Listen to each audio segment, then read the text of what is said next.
Global study abroad summit 2024 జరగబోతోంది. ఫిబ్రవరి 11న ఉదయం 10 గంటల నుంచి సాయంత్రం 5 గంటల వరకు తాజ్ డెక్కన్, బంజారా హిల్స్, హైదరాబాద్లో. తెలంగాణ రాష్ట్ర రాజకీయాల్లో ఏం జరుగుతోంది? ప్రభుత్వం ఏర్పడి 2 నెలలు కూడా కంప్లీట్ అవ్వకముందే బీఆర్ఎస్కి అలాగే కాంగ్రెస్కి మధ్యలో ఇంతలా పోటాపోటీ వాతావరణం, ఆరోపణలు ప్రత్యారోపణలు ఎందుకు జరుగుతున్నాయి? తూతూ మేమే అనేది మనకు కేవలం ప్రచార సమయంలో కనిపించేది. ఇప్పుడు అది ఎందుకు ఇంకా కంటిన్యూ అవుతోంది? ప్రస్తుతం మనతో పాటుగా ఉన్నారు సీనియర్ పొలిటికల్ అనలిస్ట్ ప్రకాష్ గారు. ప్రకాష్ గారు, యూజువల్గా ఇలాంటి ట్రెండ్ అనేది ఎన్నికల సమయంలో కనిపిస్తుంది, ప్రచారంలో కనిపిస్తుంది. మీరేం చేశారు, మేము ఏం చేయబోతున్నాం అనేది చెప్పుకోవడంతో పాటు అవినీతి ఆరోపణలు ఇవన్నీ బయటకు వస్తాయి. బట్ 2 నెలలు కూడా కాలేదు, ఇంత తీవ్ర స్థాయిలో వాగ్యుద్ధాలు జరుగుతున్నాయి.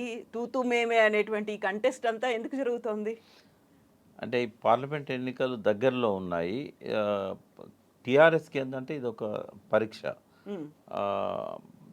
ఈ భాష అనేది ఏదైతే వాళ్ళు వాడుతున్నారో ఒక సెక్షన్ అట్రాక్ట్ అవుతుంది దానికి. ఇప్పుడు చాలామంది యూట్యూబ్ ఛానళ్ళల్లో కూడా మల్లన్న ఒక ట్రెండ్ క్రియేట్ చేశాడు, తీర్మార్ మల్లన్న. ఆ ట్రెండ్లో చాలామంది వస్తున్నారు. బహుశా కొంతమంది అయితే మనీ ఎర్న్ చేయడానికి ఆ భాషను అడ్డంగా పెట్టుకొని తిడుతున్నారు. వాళ్ళు మాలాంటి వాళ్ళని కూడా స్పేర్ చేయట్లేదు, ఇష్టం వచ్చినట్టు బూతులు తిడుతున్నారు. సరే, అది వాళ్ళ విజ్ఞాతకు వదిలేస్తాము. బట్ ఆ భాషను ఇట్లాంటి వాళ్ళు ఎవరైనా టేకప్ చేస్తే పర్లేదు, కానీ ముఖ్యమంత్రి ప్రతిపక్షంలో ఉన్న కేటీఆర్ లాంటి వాళ్ళు ఆ భాషను వదులుకోవాలమ్మా. అది సాంప్రదాయం మంచిది కాదు. అది వాళ్ళ వల్ల ఇంకా జనంలో ఆ భాష బాగా పెరిగే అవకాశం ఉంది. తిట్లు ఇట్లాంటివన్నీ కూడా ఆ పరిధి దాటి మాట్లాడడం, అట్లా ఆ భాష వాడినప్పుడు సహజంగా ఏమైందంటే వాళ్ళ ఆలోచనలలో కూడా మార్పు వచ్చేసి అనరాని కూడా వాళ్ళు ఎట్లా అంటే, ఉదాహరణకు ఒకసారేమో కడెం శ్రీహర్ గారు ఈ ప్రభుత్వం 6 నెలల్లో పడిపోతుంది అన్నప్పుడు కేటీఆర్ గారు అట్లా అనకూడదని చెప్పారు. మళ్ళీ ఆయన నోట్లోంచి అదే మాట రావడం అనేది, అంటే ఆ భాషకు ఒక రకమైన ప్రేరణ ఉంటుంది. ఆ బూతులు తిట్టేటప్పుడు ఇవన్నీ కూడా వస్తాయి. కాబట్టి అది మనకు శోభనివ్వదు ఆ కేటీఆర్ కానీ రేవంత్ రెడ్డికి కానీ. రేవంత్ రెడ్డి చేస్తున్న పనులు కొన్ని బాగున్నాయి. క్విక్ డిసిషన్ తీసుకుంటున్నాడు. నిన్న నంది అవార్డు ప్లేస్లో గద్దర్ అవార్డు ఇవ్వడం అనేది చాలా మంచి నిర్ణయం. నేనైతే పర్సనల్గా నేను అప్రిషియేట్ చేస్తున్నా. ఎవరు ఒప్పుకున్నా ఒప్పుకోకపోయినా గద్దర్ చివరి రోజులలో ఎట్లా పిల్లి మొగ్గలు వేసినా కూడా గద్దర్ని, తెలంగాణ ఉద్యమాన్ని మనం సపరేట్ చేసి చూడలేము. అసలు పీపుల్స్ వార్ పార్టీని ఒప్పించి తెలంగాణకు సపోర్టుగా నంది అవార్డ్స్ ప్రతి సంవత్సరం ఇవ్వాలి.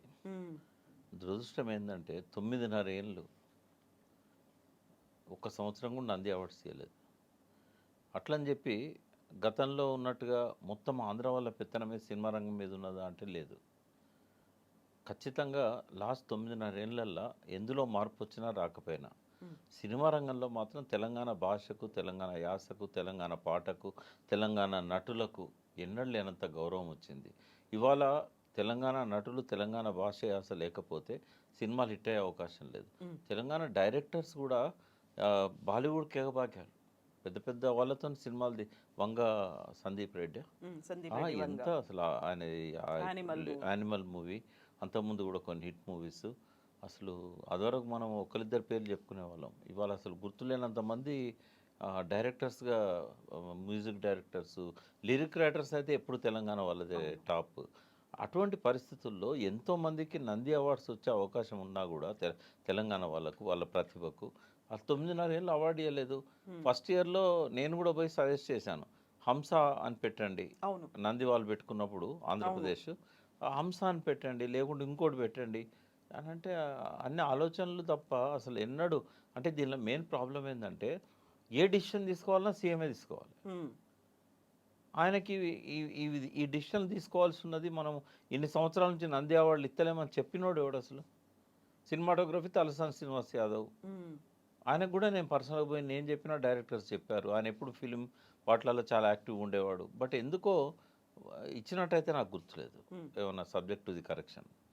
బట్ ఇవాళ గద్దర్ పేరు అవార్డ్స్ పెట్టడం అనేది ప్రతి తెలంగాణ బిడ్డ వెల్కమ్ చేస్తాడు. ఎందుకంటే గద్దర్ చివరి రోజులల్లో కాంగ్రెస్ వైపు పోవడము, ఇట్లాంటివన్నీ, రాహుల్ గాంధీని ముద్దు పెట్టుకోవడము, సోనియా గాంధీ వేదిక మీదకి రావడం, చంద్రబాబు నాయుడు అలుముకోవడం, ఇవి ఎవ్వరం కూడా మేము జీర్ణించుకోలేకపోయినా కూడా సమతామూర్తి దగ్గరికి ఆ, వెళ్ళారు, యాదాద్రి టెంపుల్ కు అది వెళ్ళారు అది వాళ్ళ ఆయన వ్యక్తిగత విశ్వాసానికి సంబంధించింది.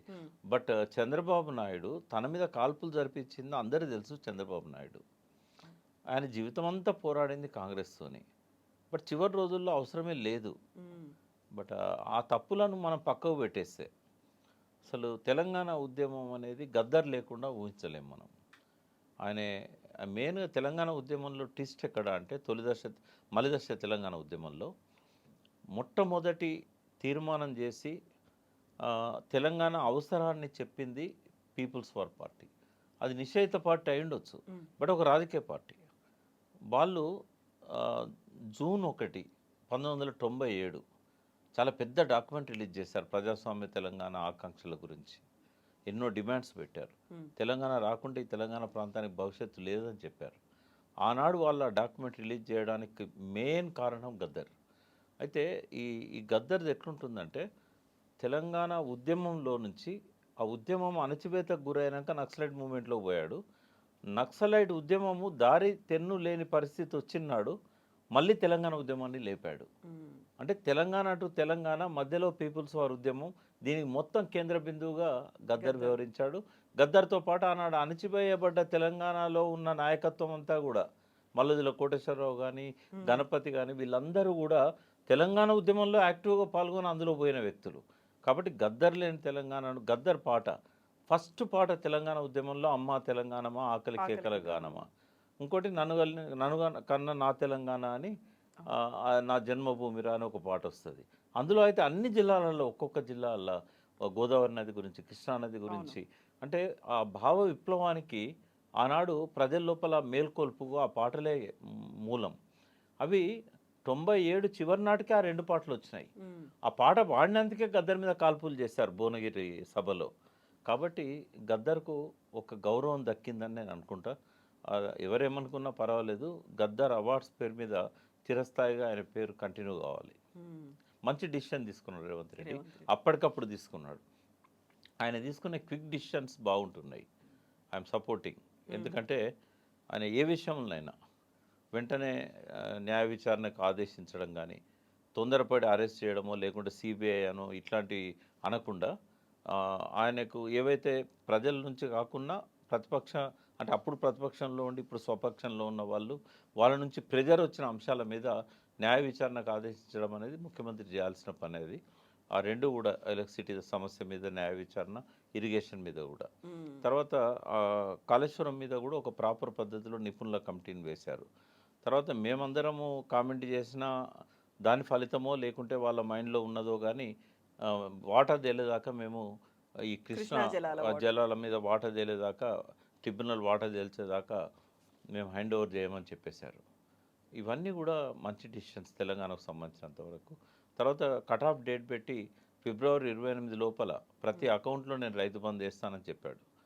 దాన్ని ప్రజలు నెగిటివ్గా చూడరు, ఎందుకంటే కొద్దిగా ఆలస్యమైనా కూడా పడుతున్నాయి కదా అని చెప్పేసి. అంటే ఈ డిసిషన్స్ అన్నీ కూడా ఇవాళ తనని ఎస్టాబ్లిష్ చేస్తాయి తెలంగాణలో. అయితే ఇక్కడ ప్రధానంగా బీఆర్ఎస్ అంటోంది ఇప్పుడు 100 రోజుల్లో మేము హామీలు అమలు చేస్తామనేది, లేకుంటే ఫిబ్రవరి 1న జాబ్ క్యాలెండర్ ఒక మెగా నోటిఫికేషన్ విడుదలవుతుంది. వీటితో పాటుగా వినిపిస్తున్నటువంటి 2 పార్టీలు నాయకులు చేసుకుంటున్నటువంటి ప్రధాన ఆరోపణలు మీ ప్రభుత్వం కూలిపోతుంది, మేము తలుచుకుంటే ఉండదు అనే మాట బీఆర్ఎస్ లీడర్ల నుంచి వస్తూ ఉంటే, మేము తలుచుకుంటే బీఆర్ఎస్ పార్టీయే ముక్కలు అవుతుంది, మీ పార్టీలో ఎవరు ఉండరు, మేము కనుక గేట్లు ఓపెన్ చేశామంటే రావడానికి ఎంతోమంది ఎదురు చూస్తున్నారు, ప్రభుత్వాన్ని కూల్చాలి, పార్టీని లేకుండా చెయ్యాలి, ఇలాంటి మాటలు ఎందుకని వస్తున్నాయి? అవసరం లేదు అసలు. ఇప్పుడు రేవంత్ రెడ్డి కూడా కన్సిడరబుల్ మెజారిటీ ఉంది. ఆయనే ఎమ్మెల్యేలను కొనే ఏ ప్రయత్నం చేసినా కూడా మళ్ళీ చరిత్ర చరణం అవుతుంది. టీఆర్ఎస్ చేసిన తప్పును రేవంత్ రెడ్డి కూడా రిపీట్ చేసినట్టు అవుతుంది. టీఆర్ఎస్ ఏంటంటే ఇప్పుడే తొందరపడి కామెంట్ చేయాల్సిన అవసరం లేదు. ప్రజలను ఆకట్టుకోవడానికి తిట్లు అవసరం లేదు, కూల్చేస్తామనడం అంతకంటే అవసరం లేదు. అది సరైనది కూడా కాదు. అది ఇద్దరు తప్పులు చేస్తున్నారు. ఇంకోటి ఏంటంటే ఇంత తొందరగా అటువంటి మాటలు మాట్లాడాల్సిన అవసరం కూడా లేదు. పార్లమెంట్ ఎలక్షన్స్ దాకా ఇవాళ వాళ్ళు మాట్లాడాల్సింది ఏంటంటే తెలంగాణ వాయిస్ పార్లమెంట్లో ఎందుకు అవసరం, తెలంగాణ గురించి మాట్లాడగలిగే ఆ శాంక్టిటీ కానీ ప్రజలు కూడా ఎక్స్పెక్ట్ చేసేది టీఆర్ఎస్ నుంచే. బీజేపీ మాట్లాడలేదు, ఎందుకంటే అధికారంలో ఉండేది వాళ్ళే. ఉమ్, కాంగ్రెస్ ఏంటంటే కొత్తగా అధికారంలోకి వచ్చింది. వాళ్ళు తెలంగాణ గురించి ఇంకా అవగాహన పెంచుకోవాల్సిన అవసరమే ఉన్నది. అని ఆయనకు కేంద్రంలో సహకారం కావాలి రేవంత్ రెడ్డికి.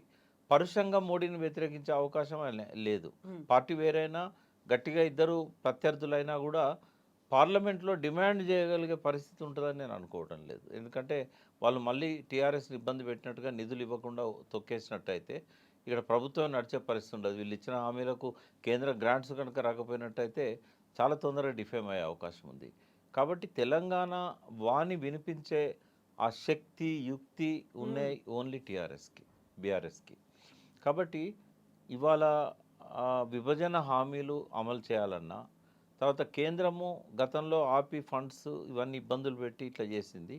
ఈ కేంద్ర పథకాలను యథావిధిగా అమలు చేయాలన్నా కూడా పార్లమెంట్లో ఒక బలమైన వాయిస్ ఉండాలి.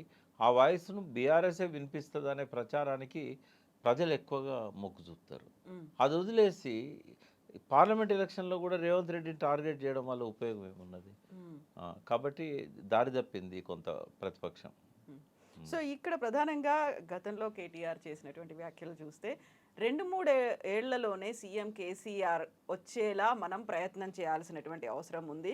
కాంగ్రెస్ పార్టీలోనే రేవంత్ రెడ్డి మరో ఏక్నాథ్ షిండే కాబోతున్నారు అనే మాటలు.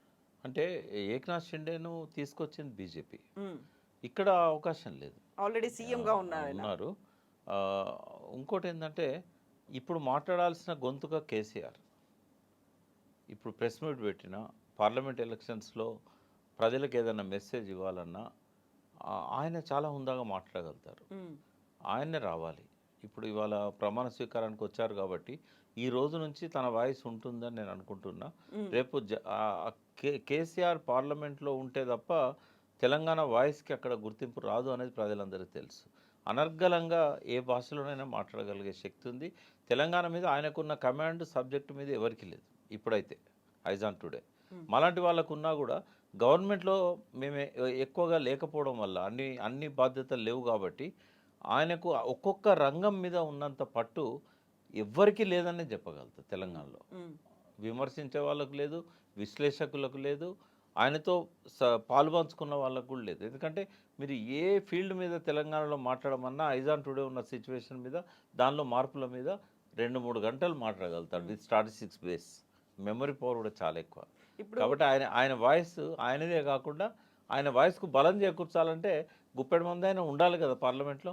కాబట్టి ఆ యాంగిల్లో కేసీఆర్ కనుక క్యాంపెయిన్ లీడ్ చేస్తే ఈ తిట్లు, బూతులు, పంచాంగాలు అన్నీ పోతాయి పక్కకు. అయితే ఇప్పుడు పార్లమెంట్కి వెళ్తారా కేసీఆర్, ఎక్కడి నుంచి కంటెస్ట్ చేస్తారు అనేది కూడా ఈ రోజే ప్రమాణ స్వీకారానికి వెళ్ళారు. అక్కడ for the first time Telangana రాష్ట్రం ఏర్పడిన తర్వాత ప్రతిపక్ష నాయకుడి హోదాలో వెళ్తున్నారు అనుకున్నప్పుడు ఇక్కడ కంటిన్యూ అవుతారా లేకుంటే పార్లమెంట్కి వెళ్తారా అనేది కూడా నా సజెషన్ ఏంటంటే మీ ద్వారా వారికి కూడా తెలవాలి. మల్కాజ్గిరి నుంచి కేసీఆర్ పోటీ చేయాలి, మెదక్ నుంచి కవిత గారిని నిలబెట్టాలి, అసెంబ్లీలోనే హరీష్ రావును, కేటీఆర్ గారిని ఉంచాలి.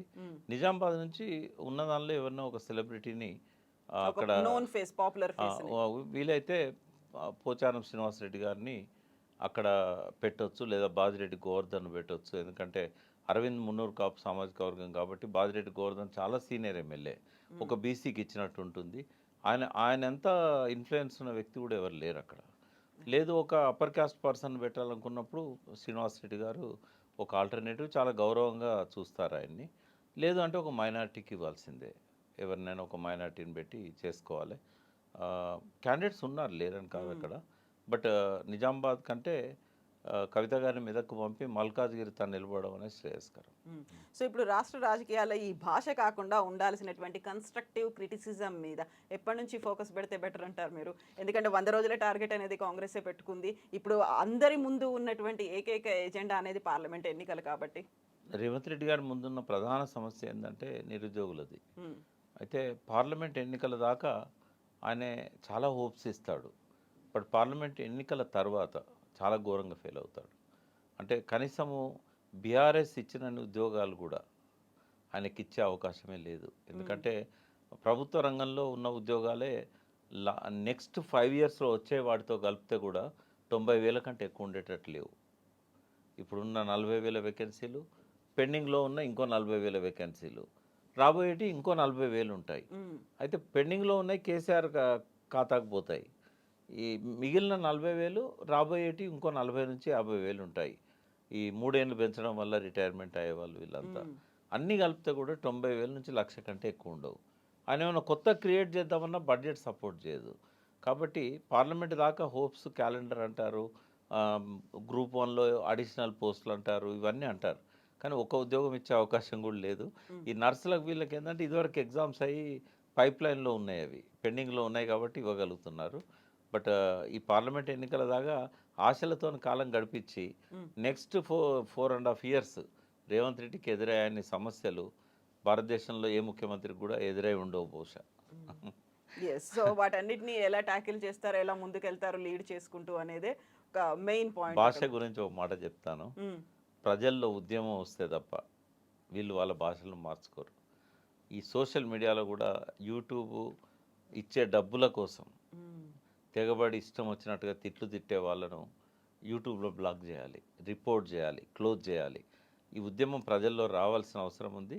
దానికి మాలాంటి వాళ్ళమే నాయకత్వం వహిస్తాం. గంటా చక్రపాణి గారు కూడా రిటైర్ అయి ఉన్నారు, నేను ఆయనే, అల్లం నారాయణ, మాలాంటి వాళ్ళమే ఈ భాషకు వ్యతిరేకంగా పోరాడాల్సిన అవసరం ఉన్నది. ఎవరినైనా సరిచేయాల్సిన అవసరం ఉన్నది. వాళ్ళ మెడలు వంచి మంచి భాష మాట్లాడి, తెలంగాణ ఒక పరువున్న రాష్ట్రము, తెలంగాణ భాషకు విలువ ఉంది. తెలంగాణలో ఈ సంస్కృతే లేదు. బూతు పంచాంగం అది సున్నితంగా ఉంటుంది. ఊర్లలో ఉండే బూతు కూడా సున్నితంగా ఉండే బూతే, దొరల బూతు వేరు. ప్రజల మధ్యలో ఆ బూతుకు అవకాశమే లేదు. అల్టిమేట్గా వీళ్ళని ప్రజల నుంచి దూరం చేయడమే తప్ప ఇప్పుడు ఈ భాషను కొనసాగిస్తే మాత్రం ప్రజలు మాలాంటి వాళ్ళని క్షమించరు. ఎస్ అండి, thank you so much Prakash గారు. థ్యాంక్ యూ అండి.